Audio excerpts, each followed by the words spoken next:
دو لوگوں سے نہیں جیا جا سکتا، ایک وہ عورت جو حیادار نہ ہو اور ایک وہ مرد جو وفادار نہ ہو۔ جب بے وفائی ثابت ہو جائے تو انتظار خود بخود ختم ہو جاتا ہے۔ عورت کو ایک لمحے کے لیے بھی محبت کا احساس ملے تو اسی لمحے میں قید ہو جاتی ہے۔ عورت ملکیت نہیں، محبت کے احساس میں جینا چاہتی ہے۔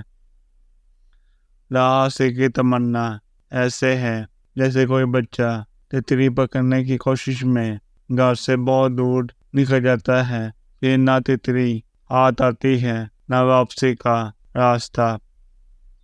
عورت کو اگر وقت، محبت اور عزت دی جائے تو وہ جان دے سکتی ہے، مگر کبھی بے وفائی یا دھوکہ نہیں دے سکتی۔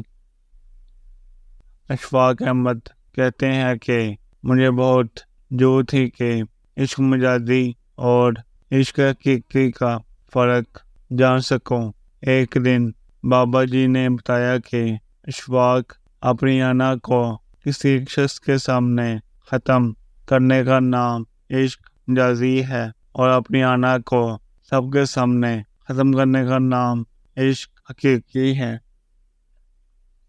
سچی محبت ہی تو مشکل وقت میں ساتھ دیتی ہے، ہاتھ وہی چھوڑتے ہیں جو نبھانے کے کبھی نہیں ہوتے۔